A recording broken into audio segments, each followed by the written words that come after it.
Bom dia a todas, bom dia a todos. Boa noite a todas, boa noite a todos. Bom dia, amiguinho, já estou aqui. Tenho muitas coisas para nos divertir.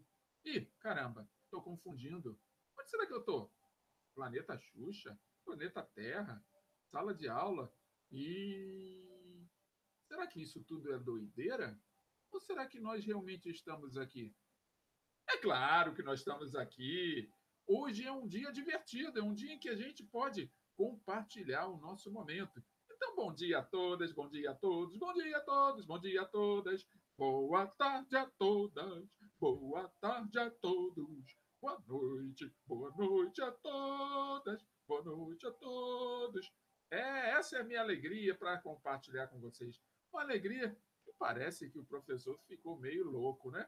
Mas calma, não existe loucura aqui, existe energia. E uma energia meio translocada, é verdade. Mas é uma energia que eu quero que vocês sintam daí. Esse é um momento especial. Estamos juntos novamente, mais uma vez nesse canal, para termos aquela aula. Isso, aquela aula que toda semana faz com que a gente se reencontre.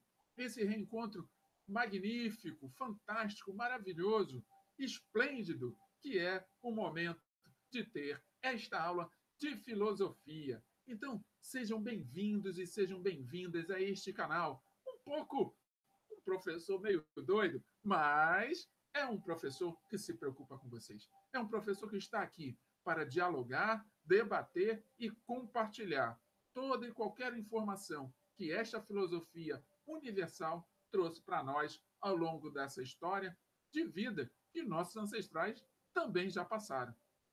Então, vamos trazer para este momento toda a nossa seriedade, toda a nossa concentração. Peguem o seu material, pegue a sua caneta, seu caderno, seu lápis, sua borracha, se ajeite na cadeira e prepare-se, porque hoje nós teremos várias razões para acompanhar esta aula até o fim. Quais razões? Ah, tá acompanhando. Desde a última aula até agora, nós já tivemos algumas modificações. Uma das modificações da aula é a seguinte: eu e vocês podemos, a partir de agora, compartilhar nossas ideias a partir de palavras-chave. Isso mesmo, palavras-chave. Já ouviram falar nisso? Aqui vocês vão ouvir. O que são essas palavras-chave, professor? Boa pergunta. Essa palavra-chave é um conjunto, essas palavras-chave, na verdade, são um conjunto, ou melhor, é um conjunto de palavras e que vão sintetizar a ideia principal de toda a aula. Só que eu vou compartilhar ela com vocês, mas vocês vão ter todo o tempo do mundo ao longo da aula para anotar uma a uma. Para que serve isso? Outra boa pergunta, porque a partir do momento que a cada palavra-chave for surgindo e vocês aí começarem a anotar, no final desta aula, vocês vão ter a oportunidade de, ao registrarem todas essas palavras-chave nos seus cadernos, fazerem jus ao que eu chamo de bonificação pela presença e acompanhamento. Isso mesmo, bonificação pela presença e pelo acompanhamento. É uma forma de eu agradecer a vocês por resistirem e persistirem até o final, assistirem essa aula a cada passo. Chegando ao final, vocês vão reunir todas essas palavras-chave. E a reunião dessas palavras-chave vai fazer com que vocês façam jus quando receberem a atividade para responderem ao final da aula, respondendo cada palavra-chave corretamente, vão fazer jus a um ponto de bonificação. Isso mesmo, um ponto de bonificação. Ah, mas professor, eu estou assistindo essa aula e não vou ganhar ponto nenhum, porque eu não faço parte da sua turma. Calma aí. É claro que você vai ganhar uma bonificação. Você pode não ganhar um ponto da matéria lá no diário, porque você não está dentro da minha sala de aula, porque você não pertence a esta turma, ao qual vai estar recebendo ponto. Mas você vai ter a bonificação de ter aprendido o que é uma palavra-chave, de ter aprendido como sintetizar as ideias de um termo, ou de uma frase, ou de um texto, ou de uma aula completa, em uma única palavra, ou mais de uma, ou duas, ou três, mas que forme dentro do seu mental a ideia principal daquilo que se discutiu. Então, sejam muito bem-vindos a este mundo em que o global se torna particular, onde o dedutivo se torna indutivo, ou melhor, onde a análise vira síntese.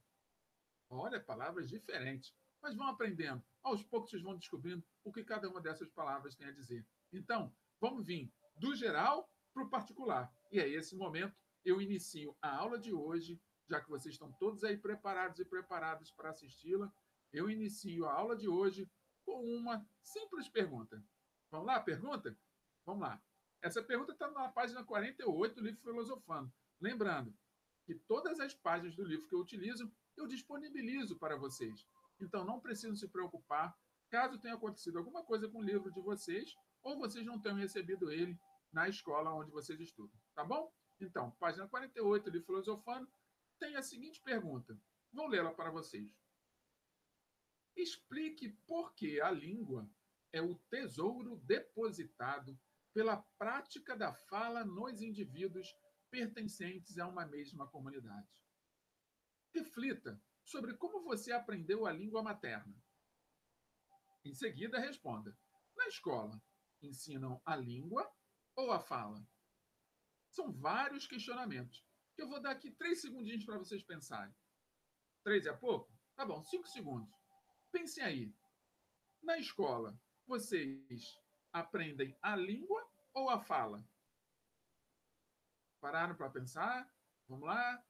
5, 4, 3, 2, 1. Muito bem, valendo. Vocês que responderam que na escola se aprende a língua, parabéns, vocês acertaram. Na escola, nós realmente aprendemos a língua. Você respondeu a fala? Calma, não se preocupe. Não fique triste, porque você também acertou. Parabéns! Os dois acertaram. Vocês dois que aí responderam corretamente. Por quê? Na escola, a gente aprende os dois sistemas, tanto o sistema da língua quanto o sistema da fala. Sistema, professor? Isso é um conjunto de códigos. Um conjunto de códigos que nós chamamos de signos. Lembra da aula passada? Na aula passada nós apresentamos os signos. Quais são os signos? Quero ver se vocês lembram. Gostei. A resposta perfeita. Temos o signo que leva o nome de ícone, temos o signo que leva o nome de índice e temos o signo que leva o nome de símbolo. Parabéns, vocês que acertaram. Muito bem. Agora, vocês que acertaram esses 3 signos, podem me responder qual desses signos a fala e a língua representam? Deu dúvida? Não, não se preocupe, calma, não fique nervoso. Tá, isso, muito bem, meus parabéns. Quem respondeu símbolo, acertou. Está correto. Meus parabéns. Por que o professor falou assim pausadamente? Para que vocês percebam que, quando se fala de signos, eu posso utilizar a minha língua, a minha fala, os meus índices, os meus ícones, de diferentes maneiras. Nesse momento, eu usei o símbolo da separação das palavras, através das pausas. Sim, essas pausas, quando vocês colocam no caderno, através da língua escrita, o que vocês utilizam para dar essas pausas? Vírgulas, pontos, traços, hífens. Não é verdade? Ponto e vírgula. Travessão. São vários símbolos. Símbolos escritos que representam alguma coisa. Mas como assim representam? Simples. Se a partir do momento que você escreve alguma coisa e alguém o lê, esse alguém compartilha de você de um consenso, com você de um consenso. Onde todo mundo reconhece, na nossa língua portuguesa, no caso, que é a nossa língua vigente, reconhece na língua portuguesa o significado, olha, o significado do que é um travessão, do que é um hífen, do que é uma vírgula, do que é um ponto e vírgula, do que é um ponto, de uma exclamação, de uma interrogação. Vejam aqui, temos aqui uma interrogação. Então, os signos representam alguma coisa apenas para aqueles que vivem naquele contexto onde o consenso, ou seja, a aceitação de todos de que aquilo tinha algum valor. Ficou claro isso para vocês? Maravilha, gostei da resposta. Ficou claríssimo. Muito bom. Mas você que ainda não achou claríssimo, ainda não está tudo iluminado, as suas sombras aí na sua mente, das suas dúvidas, ainda não foram esclarecidas? Calma, nós podemos ir esclarecendo isso aos poucos. Por quê? Por mais que a gente esteja aqui aprendendo, muitas das coisas a gente vai, de fato, amadurecer ao longo do tempo. Então, nesse momento inicial, é importante ter toda a atenção. Então, fiquem atentos e atentas para que não percam nenhum detalhe de tudo que vai ser dito aqui. Tudo bem? Então, vamos lá. Próximo slide. Olha aí. Trouxe para vocês uma historinha. Vocês conhecem o Chico Bento? Aqui o Chico Bento, olha que legal. Chico Bento é um personagem do Turma da Mônica, do Maurício de Souza, um desenhista brasileiro. Vamos ler a historinha? Vamos ver. Leia, acompanhe comigo. Sabe, Zé da Roça? Olha o Zé da Roça aqui. Isso é o Chico falando. Sabe, Zé da Roça? Estou desconfiado que tudo está contra mim. Porque olha só a sombra dessa árvore. A cara do Zé da Roça. Que língua é essa, gente? Que fala é essa? É a língua portuguesa, não é? Só que a língua portuguesa é com uma estrutura diferente daquela que nós estamos acostumados. Por quê? O Chico Bento, ele é um personagem do interior. É um personagem do interior, quando ele não descobre os signos da língua, aquilo que dá todo um significado que a gente chama de semântico, a estrutura da palavra, e na língua portuguesa, quando vocês estão estudando aí português com os professores e professoras, vocês aprendem, é a estrutura da língua. Então você vai procurar falar dentro do contexto dessa língua, dessa estrutura que foi apresentada. E o que nós diríamos que é a linguagem formal, a linguagem correta, segundo a gramática.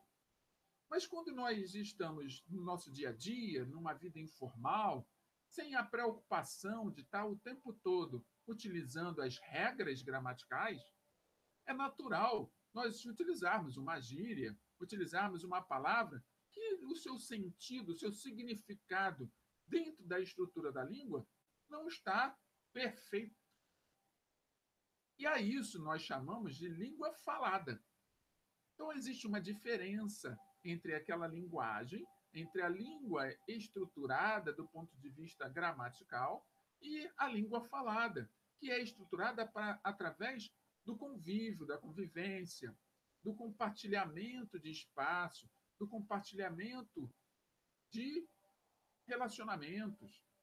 Então, eu aprendo com vocês, vocês aprendem comigo, quando nós estamos dentro de um contexto em que o coletivo está reunido, ou seja, todos vocês reunidos numa mesma sala, estamos aqui conversando, tem coisas que vocês dizem que eu passo a aprender como falar com vocês, por quê? É a maneira de vocês se expressarem. Agora, quando nós vamos tratar a questão da língua, dentro da estrutura gramatical, temos que corrigir essa forma. Essa forma só tem valor quando estamos reunidos do ponto de vista cotidiano, informal, sem as preocupações gramaticais. Ficou claro isso para vocês? Ótimo. Mas percebam, eu posso, na minha linguagem formal, falar o mais possível corretamente. Eu posso ter esse esforço de falar corretamente. E aí vai depender de cada um da vontade de praticar a língua dentro da sua estrutura formal e adaptar de vez em quando alguma coisa para a informalidade.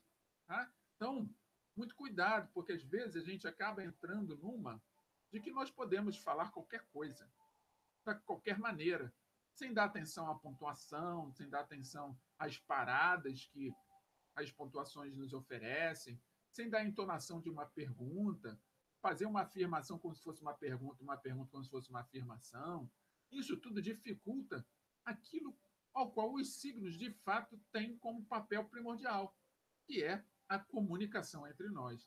Então, se eu começo aqui a falar em códigos que vocês não conhecem, no final desta aula vocês não vão ter entendido nada. Mesmo quando eu falo em códigos que teoricamente vocês já conhecem, alguns ainda não conseguem compreender. Por quê? Porque nem todos os códigos são apreendidos por todos ao mesmo tempo.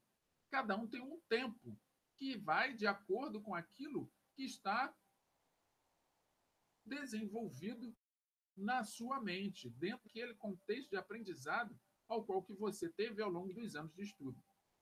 Então, é possível nós encontrarmos adultos que têm dificuldade de entender frases ou textos simples. Por quê? Porque eles não apreenderam, ou seja, não internalizaram aquele conjunto de símbolos ao qual aquela linguagem escrita está apresentando. Ficou claro para vocês isso?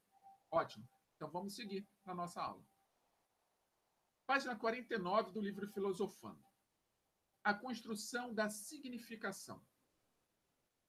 Até aqui discutimos a questão da linguagem e dos signos, como se a construção da significação fosse um assunto pacífico e todas as pessoas usassem os signos e os compreendessem da mesma maneira.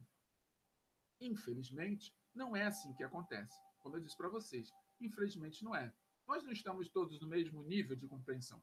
Porque se nós todos estivéssemos no mesmo nível de compreensão, todas as línguas e falas possíveis dentro do nosso contexto, dentro da nossa realidade social, era natural nós nos comunicarmos bem e encontrarmos soluções coletivas para vários problemas que hoje são vistos como problemas individuais. Claro, porque eu vou comunicar de uma maneira e vocês que estão aí vão entender da maneira como eu comuniquei.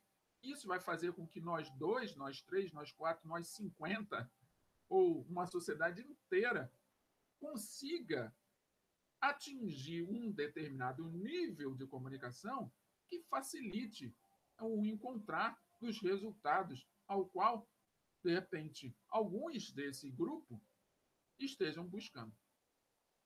Tudo bem? Então vamos seguir. Como já dissemos, todo signo tem um significado próprio e estabelecido por convenção social. O que vem a ser convenção social, professor? Convenção social é quando nós aceitamos um conjunto de regras que foi estipulada ou apresentada para que a coletividade siga. Como nós estamos falando de regras linguísticas, aquilo que faz com que a gente se comunique cada vez melhor, a nossa língua, a estrutura dela, a forma como se escreve, a pontuação, as regras gramaticais, cada uma desses sistemas simbólicos faz com que, ao seguirmos ou ao obedecermos, tenhamos aceitado ou assinado um determinado contrato, que é um contrato invisível, né? Um contrato de que isso tem valor, que isso é válido, que isso é verdadeiro, que isso é legítimo. Então, a partir do momento que todos nós aceitamos esse contrato, determinando que isso é legítimo, entramos naquilo que nós chamamos de convenção social. Estamos, vamos dizer assim, todos convencidos que aquilo dali tem validade. Ficou claro isso para vocês? Vou dar um exemplo aqui que é fora. Antes, uma aguinha. Lembrem sempre da importância da água. A água é vida e ela serve para hidratar todos vocês. Então, vamos lembrar de uma coisa aqui que pode ser importante, por mais que esteja fora do contexto da filosofia em si. Cada um de nós, quando recebe a primeira moeda, e aí no nosso caso aqui a moeda é real, lá enquanto criança, ou uma moedinha, seja moeda de 10 centavos, de 50 centavos, R$ 1, não importa. Quando você estava criança e recebeu essa moedinha, alguém falou assim, ó, guarda esse dinheiro para você depois poder comprar uma bala, por exemplo. Ou então, fala assim, ó, esse dinheiro aqui é para você gastar com o que você quiser. Ou então, fala assim, ó, esse dinheiro você pode gastar, mas pensa antes de gastar. Vejam, eu passei 3 informações importantíssimas que nós, adultos, muitas vezes, compartilhamos com as crianças quando damos a primeira moeda para essas crianças. Primeiro, que a moeda é um consenso, ou seja, todo mundo aceita que aquela moeda, seja ela em metal ou em papel, ela serve para trocar por coisas. Então, a moeda tem um valor. E esse valor, ele está associado àquilo que você deseja adquirir. Um ponto é esse. Um outro ponto, outro aspecto, é que quando você diz para uma criança, ó, esse dinheiro você pode gastar com o que você quiser. Você também passa, através dessa linguagem que você utilizou, um outro valor, de que o dinheiro foi feito para gastar. E isso vai internalizar na criança, ela vai crescer até ela aprender sozinha que dinheiro é feito para gastar. O outro já disse de uma maneira diferente: ó, pega esse dinheiro e guarda. Só gaste quando tiver necessidade. Olha, é um outro tipo de valor. Você acabou de adquirir através do símbolo língua, ou seja, a linguagem que foi utilizada, de que o dinheiro não foi feito apenas para ser gasto. Ele foi feito para ser utilizado com sabedoria. Então, você deve pegar o dinheiro e investi-lo naquilo que você tiver necessidade e não naquilo que não for necessário, ou seja, no desnecessário. Esse é um segundo valor que foi adquirido. O terceiro, que é, olha, estou te dando esse dinheiro, mas é para guardar, não é para gastar não, hein? Nessa terceira pessoa, esse terceiro adulto, já passou um outro tipo de informação, de que o dinheiro que você recebe é para ser acumulado e não para ser dispensado. Vejam vocês, são três formas distintas de falar sobre o dinheiro, mas as três formas compreendem que o dinheiro é um consenso, ele serve para utilizar na troca de mercadorias, na troca de serviços. Entretanto, os valores pessoais estão em conflito. Por quê? Não existe um consenso. Um acha que é para gastar, outro acha que é para guardar e outro acha que é para gastar de vez em quando, apenas com aquilo que for necessário. Então não há um consenso entre essas três pessoas. Então nós vamos estar aí educando três crianças que vão crescer com formas distintas de pensar sobre para que serve o dinheiro.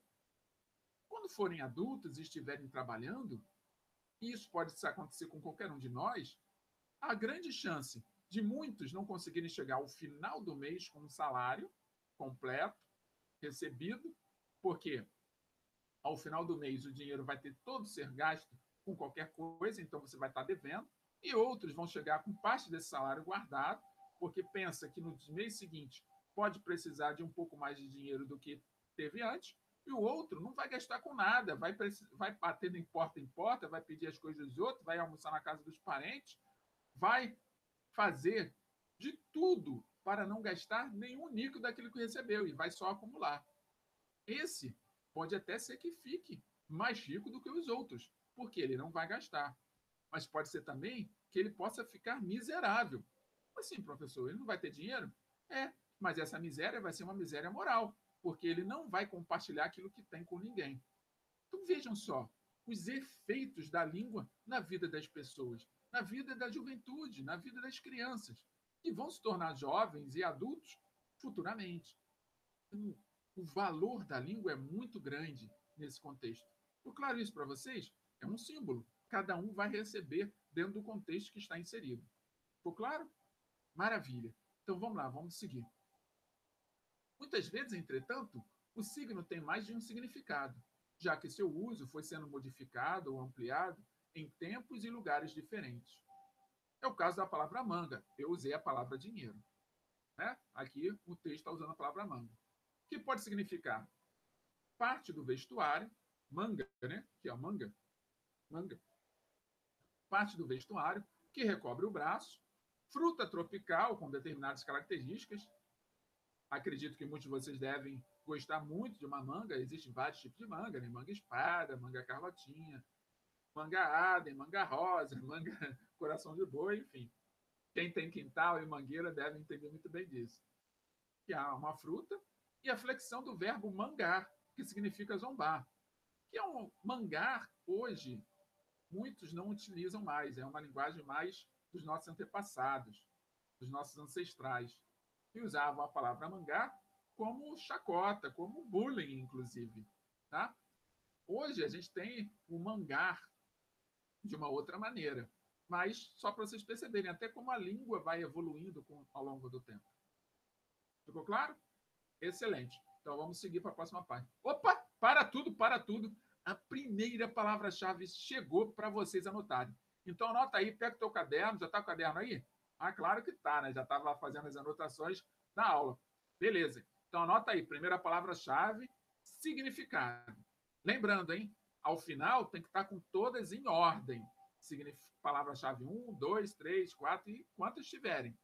Porque quando eu fizer a pergunta, tem que responder elas em ordem. Se responder fora de ordem, não está valendo. Beleza? Então vamos lá, anotaram? Significado. Continuando ainda na página 49 do livro. Portanto, só podemos saber com qual significado o signo está sendo usado a partir da frase em que está inserido, a qual oferece o primeiro contexto da comunicação. Assim, saberíamos o significado da palavra manga em frases como estas: a manga está muito curta. Ou, quando esta manga amadurecer, eu lhe dou um pedaço. Ou ainda, ele constantemente manga do irmão. Então, vejam, a palavra manga sendo utilizada em contextos diferentes. É claro que os seus significados vão ser totalmente distintos. Vamos prosseguir. Não basta, portanto, ter o domínio do código para interpretar corretamente os signos e as mensagens. É preciso ter conhecimento das situações sociais, isto é, da cultura na qual a linguagem é utilizada e a comunicação ocorre. Lembrem-se sempre, vou reforçar aqui de novo, quando a gente utiliza qualquer signo, a busca é sempre facilitar a comunicação. Então, para isso, eu preciso fazer uma análise do contexto. Eu preciso observar o contexto ao meu redor, aquilo em que eu estou inserido, o grupo ao qual eu estou inserido, para poder utilizar a língua, seja ela a língua em termos gramaticais, seja escrita ou oral, ou a língua falada, que é, ou seja, a fala, que está dentro do contexto em que as pessoas são capazes de compreender aquilo que está sendo dito. Não adianta eu chegar perto de pessoas que são muito humildes, que têm algumas ainda dificuldades de aprendizado, que ficaram para trás e que não aprenderam os códigos dessa língua, e usar uma linguagem erudita, aquela linguagem utilizada por pessoas que estudam e dão aulas e trabalham em faculdades, ou que escrevem de forma rebuscada, seguindo todo o conjunto de regras gramaticais. Vai adiantar? Não vai, porque essa pessoa mais simples, do ponto de vista da linguagem formal, não vai compreender. Então eu tenho que chegar e falar com essas pessoas dentro do contexto dela. Isso também é respeito. Então, a partir do momento que eu chego perto de alguém que não compreende a linguagem da maneira que eu compreendo, cabe a mim, que já compreendo, fazer exatamente fazer uma redução dessa linguagem para uma linguagem de fala, essa linguagem do contexto, como se eu estivesse traduzindo tudo isso que eu estou dizendo isso aqui para vocês de uma outra forma. Claro que aqui eu não vou estar utilizando uma linguagem informal com vocês, porque o meu objetivo aqui é desenvolvê-los dentro da linguagem formal. Mas eu poderia fazer uso, né, cara? Pô, e aí? Tu tá tudo certo aí? Como é que foi? E você achou legal? É, legal foi, né? Mas e aquela palavra? Ih, que palavra, hein? Oh, meu Deus, que palavra estranha. É, mas essa palavra deu para formar. Formar o quê? É, aquilo que você estava procurando. Entenderam alguma coisa? Talvez alguns de vocês aí tenham entendido. Mas o que eu estou falando aqui, agora numa linguagem formal, é que tudo que foi dito aqui tem a sua dificuldade de se compreender por uns e não por outros. A palavra tem uma forma, e essa forma ela está associada ao contexto em que nós estamos.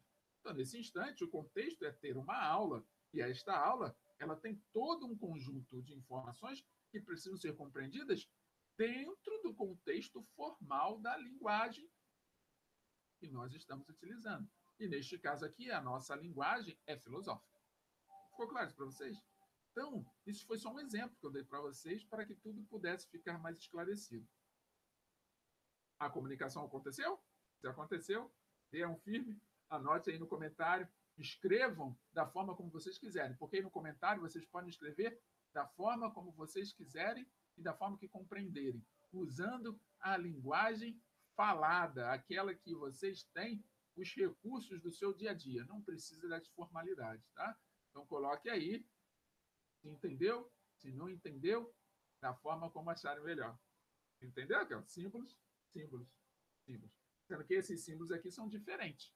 Não são símbolos, são índices. Índices. Exatamente. Volte na aula anterior que vocês vão entender. Tá? Mas vamos seguir para a próxima página. Para refletir. Vamos parar um pouco para a gente refletir. Por que se pode dizer que a aquisição da linguagem é a senha de entrada no mundo humano? Você é humano? Eu sou humano. Creio eu que todos vocês, conjuntamente comigo, somos humanos. Mas por que dizer que a linguagem é a senha de entrada nesse mundo? Não preciso responder agora. Reflitam. Quem sabe essa vai ser a pergunta da atividade. Então, ao longo da aula, continue prestando atenção. Quem sabe eu respondo essa pergunta? Então, fiquem atentos, porque o objetivo aqui é desenvolvê-los. E desenvolvendo vocês, eu me desenvolvo. Ótimo? Então, vamos lá. Refletiram? Coloque no comentário aí o que vocês entenderam. Ou então aguardem. Não coloca no comentário agora, não. Coloca depois, então. Depois que receberem a atividade. Desculpe, falei alguma coisa que não devia. Tá atento? Então vamos lá. Opa! Palavra-chave 2. Segunda palavra-chave. Já anotaram a primeira? Agora vão anotar a segunda. Qual foi a primeira? Significado. Qual é a segunda? Linguagem. Anotou? Em ordem. Primeira, significado. Segunda, linguagem. Seguindo. Ainda na página 49. Tipos de linguagem. O ser humano criou e continua criando vários tipos de linguagem, que lhe permitem pensar as diversas facetas da realidade e também se expressar e se comunicar com seus semelhantes. Temos a linguagem matemática, a da informática, as línguas diversas, as linguagens artísticas, arquitetônica, musical, pictórica, escultórica, teatral, cinematográfica, e as gestuais, da moda, espaciais e outras. Os avanços da tecnologia nos obrigam a adaptar as linguagens já existentes e a criar novas, mais adequadas às necessidades da contemporaneidade. Vejam, são muitas linguagens e a gente está dialogando com elas o tempo todo. Tem a linguagem da moda, tem a linguagem da informática, tem a linguagem nossa do dia a dia entre nós, tem a linguagem da arte, da arquitetônica, a linguagem da música, a linguagem da pintura, a linguagem matemática. Então, são muitas linguagens que nós precisamos compreender os seus códigos, os seus signos, para que possamos nos comunicar cada vez melhor. Então, não tem como. Se você quer evoluir, é preciso compreender a linguagem de hoje. E é natural, olha só, prestem atenção entre nós. Ó, eu estou aqui diante de vocês, sem estar presencialmente ao lado de vocês, mas ao mesmo tempo estou ao lado de vocês.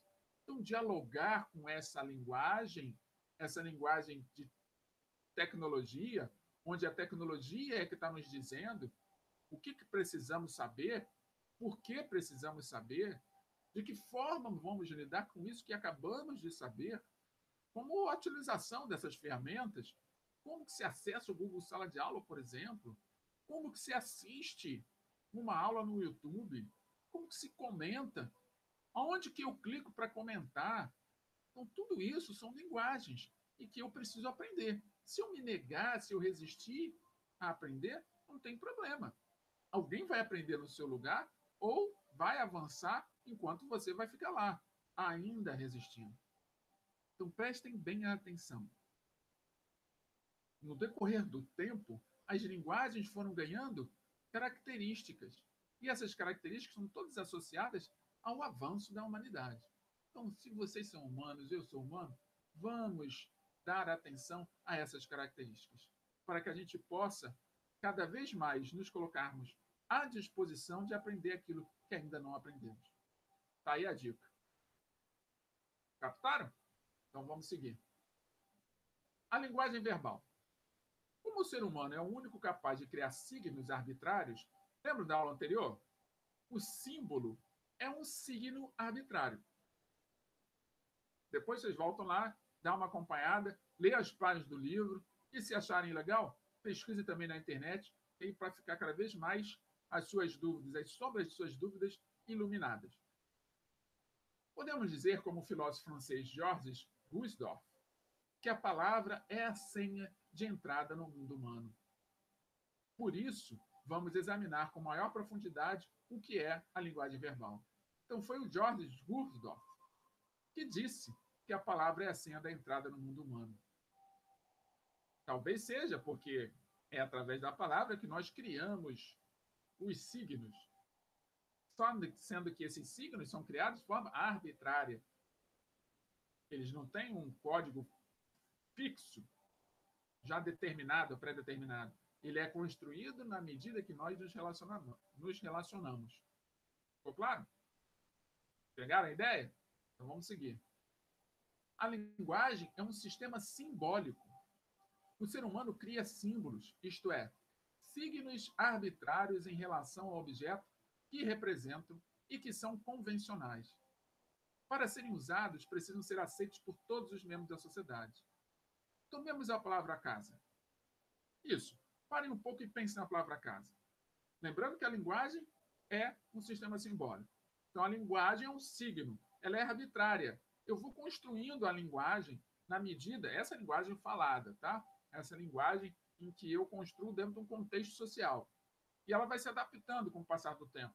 Vejam lá a palavra mangar. Hoje ela já não é mais utilizada como zombaria.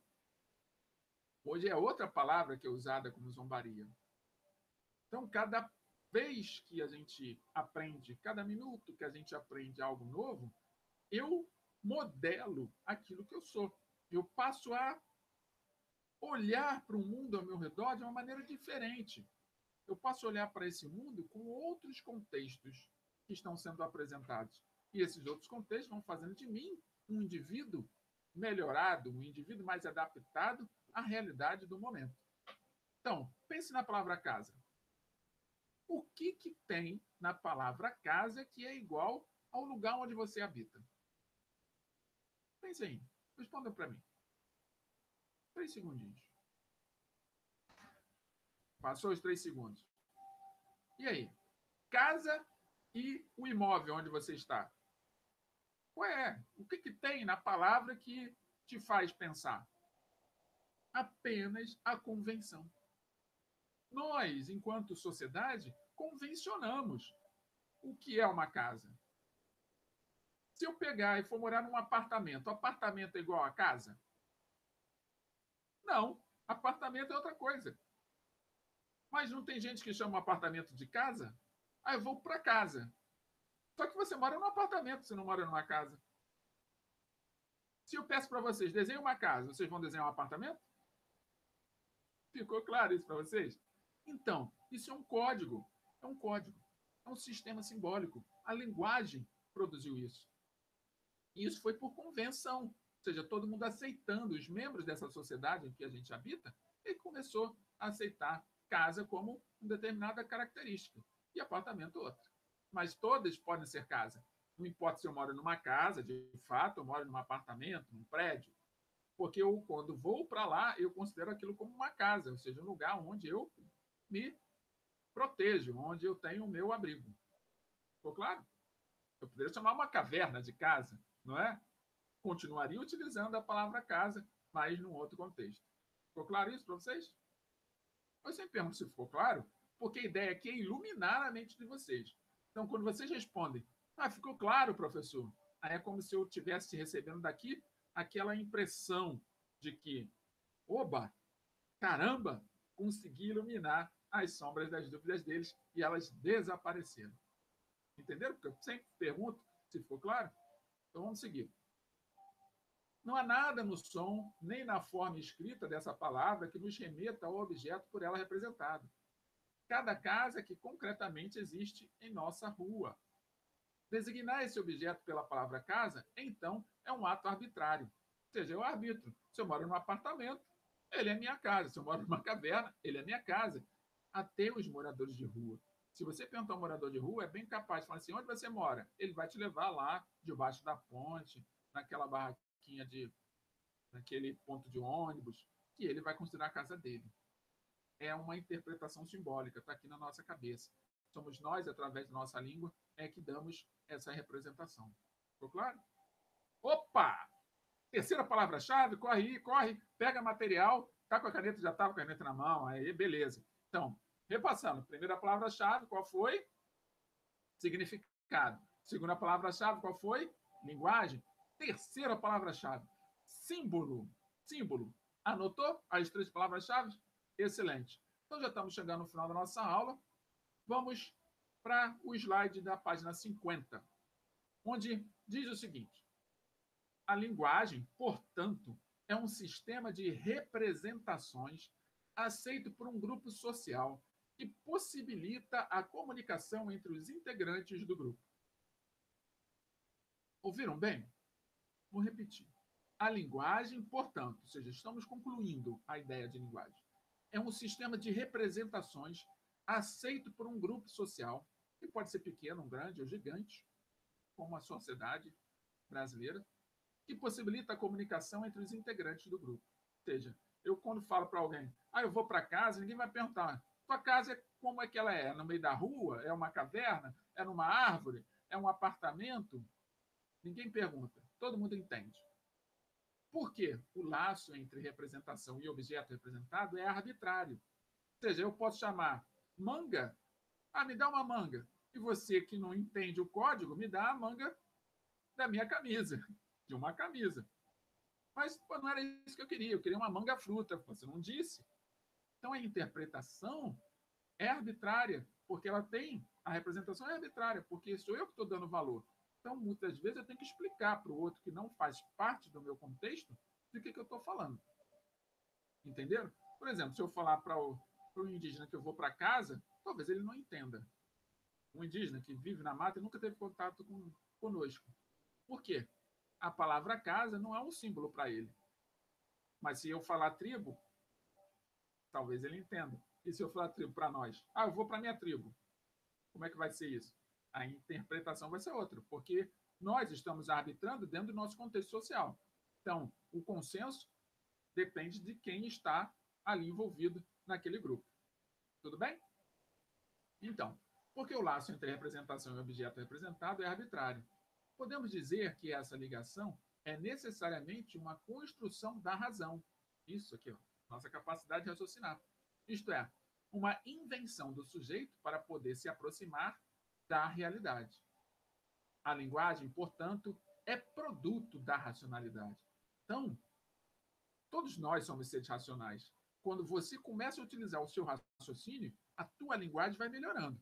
Se você optar por não usar o seu raciocínio, a sua linguagem vai ficando atrofiada. Ela não retrocede, ela apenas atrofia. Porque é diferente você retroceder ou você atrofiar. Atrofiar é não avançar, é não se desenvolver. Retroceder é voltar para trás. Isso não acontece. Todos já têm um determinado suporte.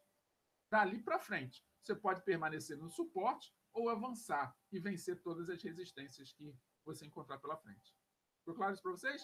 Ótimo. Então vamos lá para o nosso último slide. Como eu tenho feito desde as últimas aulas, todo final de aula nós teremos uma mensagem reflexiva, para que cada um de vocês possam, dentro das suas realidades, dentro da sua particularidade, aí no seu ambiente doméstico, parar um pouco para refletir sobre a sua vida e sobre os contextos de vida. E nós estamos aqui para isso, para que possa estimular vocês a pensar e raciocinar cada vez mais com aquilo que vocês possuem. Então, ótimo. A mensagem de hoje, então, que eu entrego a vocês é a seguinte: você nunca sabe que resultados virão da sua ação. Mas, se você não fizer nada, não existirão resultados. Vou repetir a mensagem. Você nunca sabe que resultados virão da sua ação. Mas, se você não fizer nada, não existirão resultados. Quem escreveu essa frase foi Mahatma Gandhi, um líder pacifista indiano. Ficam com Deus. Um beijo no coração de cada um de vocês e a gente se vê na próxima aula, nesse mesmo canal, na próxima semana. Até logo.